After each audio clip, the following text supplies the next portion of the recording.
Hi everyone, today I'm here to do a change in chat video with one of my Reborn art dolls.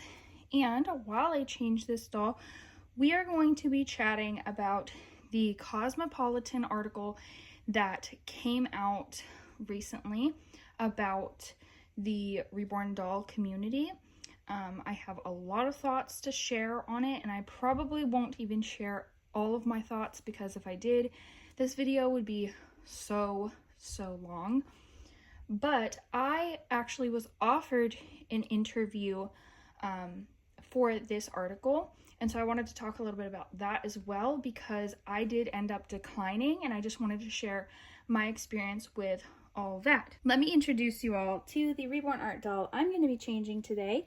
This is the Gucci Sculpt by Chenza Dolls. This baby was painted by Victoria Reese of Tiny Wildflower Nursery. She is the sweetest thing.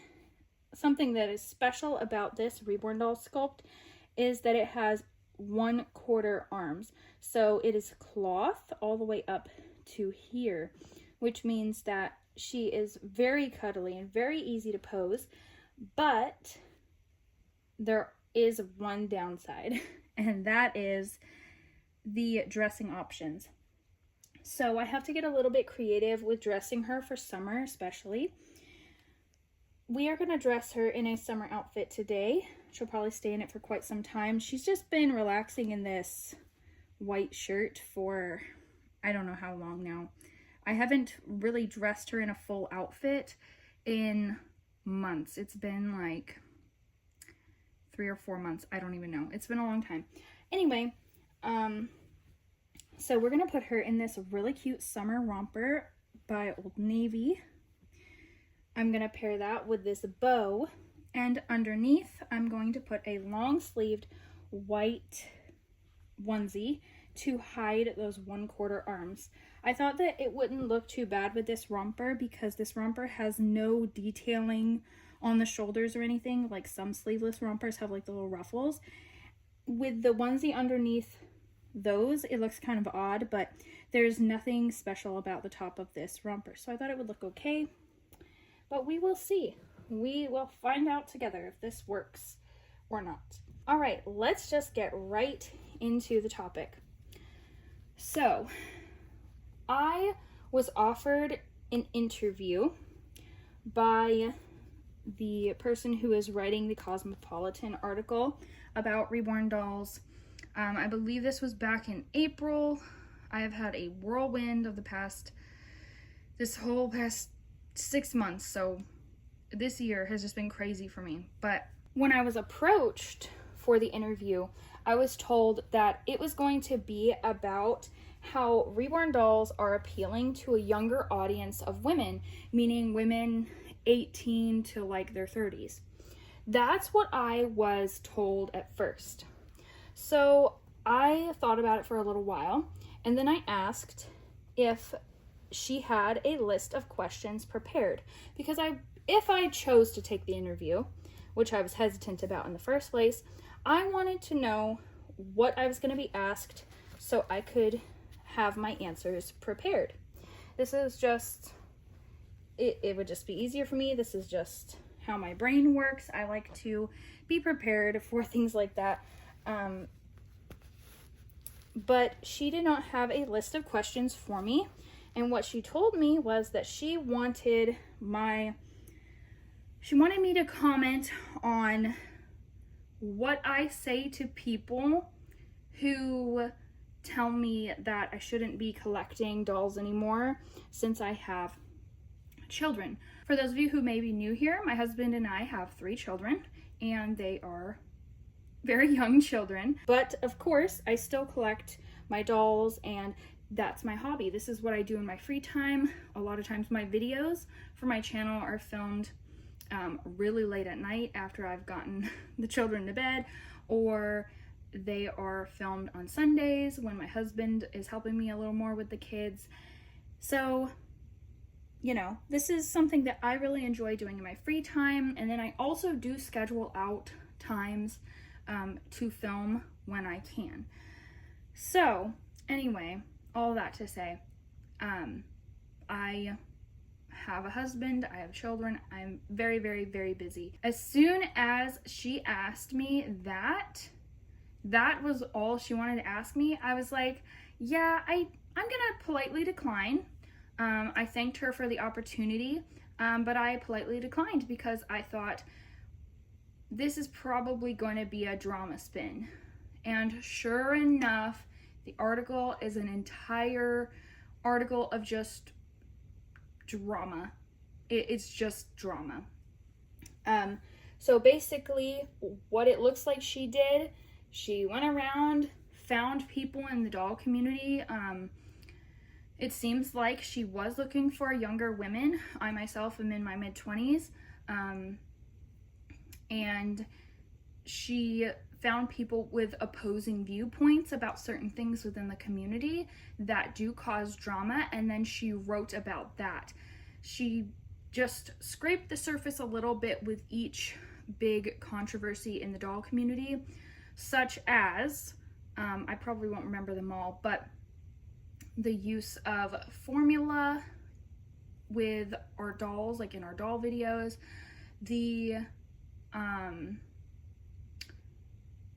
fake breastfeeding of the dolls, which those two things alone, the formula and the fake breastfeeding, 99.9% of people in the doll community don't do those things. We don't. She also scratched the surface when it came to the counterfeit issues with counterfeit reborns. I'm really curious to know if she told the other ladies who did end up taking the interview, if she told them the same thing, like that this was going to be all about how these dolls are appealing to a younger generation of women, because that is just a complete lie. It had nothing to do with that at all. Nothing to do with it. I understand that when you're writing an article for a media outlet or a magazine, whatever it's for, they have to sell it. So they're going to be as overdramatic as possible. They're going to take the most dramatic spin they can to basically sell as much of that article or magazine or whatever it is that they can, even if that's not necessarily selling it. But the more people who view it is the more people who view the ads on that page, and therefore they get paid more. So I expected this. In the past, we've seen so many media outlets interview doll collectors, and they almost always take a crazy negative spin. I actually did find it kind of interesting that this lady who wrote the article took the time to actually dig into the community and find some of our biggest controversies, things that really do push people's buttons. But again, there's just so much more to it, and it had nothing to do with the dolls, but it wasn't educational. It was all about drama and stirring up trouble, basically. In my opinion, anyway. I know that some people who took the interview for the article, they have voiced that they thought it was well done. Just my personal opinion, I do not think that this article was well done.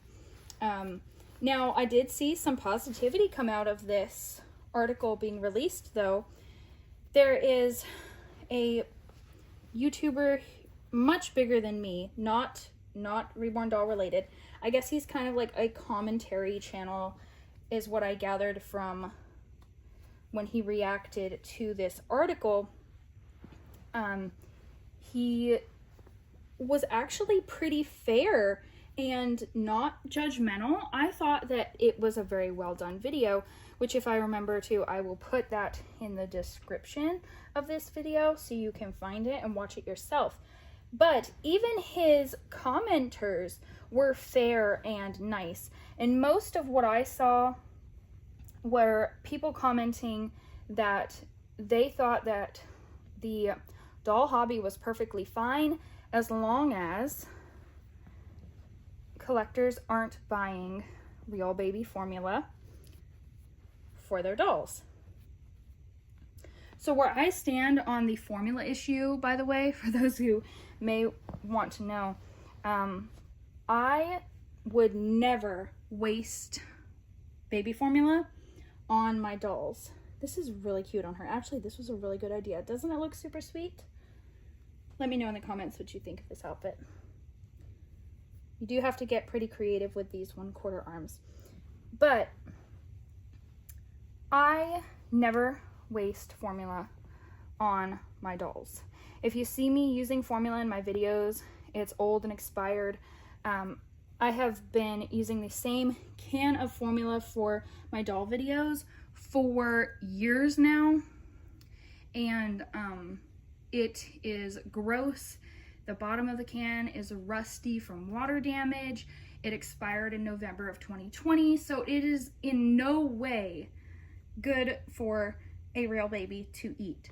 My favorite type of doll milk, milk in quotes, to use is fabric softener because it never goes bad, and that's just what I use most of the time. Most people in the doll community, like I mentioned, would never use good baby formula on their dolls. I personally do think that it is wrong to use real baby formula for your dolls. I thought it was wrong long before the formula shortage here in the US, but now because of the shortage, I definitely feel a lot more passionately about that subject. Like I mentioned, I do have young children, one of them being a baby. While I was pregnant with my daughter, I was actually worried about if I was going to be able to find formula or not. I just wanted to have some formula on hand just in case breastfeeding my daughter did not work out. I have some health conditions and things that I just wanted to be prepared. So I looked around for formula and it was really hard to find. I also ended up finding formula for other moms all over the country at picking it up at my stores and then shipping it to them because they were in desperate need of formula and their babies were out of food. So I do feel a lot more passionately about that particular subject. I really don't think that doll collectors should be buying up formula that's good for real babies to eat. I just don't agree with that in any way. As far as the doll breastfeeding goes, I don't agree with that either. Now, this is coming from a mom who is currently breastfeeding. I am currently nursing my daughter, and it just seems really weird to pretend to breastfeed a piece of vinyl. Now, I know people will have lots of reasons why they'll say, oh, well, like maybe they didn't get to have kids and they want to have that experience and all these different things, but that's fine. This is just my opinion, and I personally, it makes me uncomfortable to see that. Now, in some ways, I think that breastfeeding should be more, how do I say this? More represented when it comes to the doll collecting, when it comes to role playing with the dolls. How can you achieve that? Well, you can, just say that the baby was nursed or something like that in the role plays. Don't actually do it. Don't actually show anything you shouldn't. But I do think that representation of breastfeeding is very important, and I think that the doll community, we've tried to kind of push that away as far away as possible. Like, always doing role plays saying, oh, I just fed the baby a bottle. One, if you're making videos, it's easier to just make a bottle and film all of that, obviously. But two, the doll community as a whole, we don't want people thinking that we're sitting here fake breastfeeding fake babies, because that is not, again, 99.9% of us don't do that. Now, as for the rest of it, I mean, it just, the point of the whole article, I know there were a few more things that she went through in the article. It just was to stir up drama. And I really dodged a bullet on that one. I'm so glad I did not take that interview. My husband actually was encouraging me to take the interview because he thought that it would be really cool. He's extremely supportive of my hobby, always has been. My daughter's waking up from her nap. But I told him, these media outlets, they always do these dramatic spins. They always make us look crazy. I don't think I want to do it. And he pushed me a little bit because he thought that this would be a good thing. But I am extremely glad that I went with my gut and said, no, thank you. Let me know in the comments what you thought of the article. I'm really interested in seeing more opinions from doll collectors, what they thought of the article. I have many more things that I really want to say about this article, but this video is already really long, so I don't want to talk too much longer. And my daughter is awake. I thought she was going to sleep a little bit longer for her afternoon nap, but that's okay. At least we got this little doll changed. By the way, I don't think I said her name is Honey. That's what I named her. She's just so sweet. I hope you all enjoyed the chat, and thanks for watching.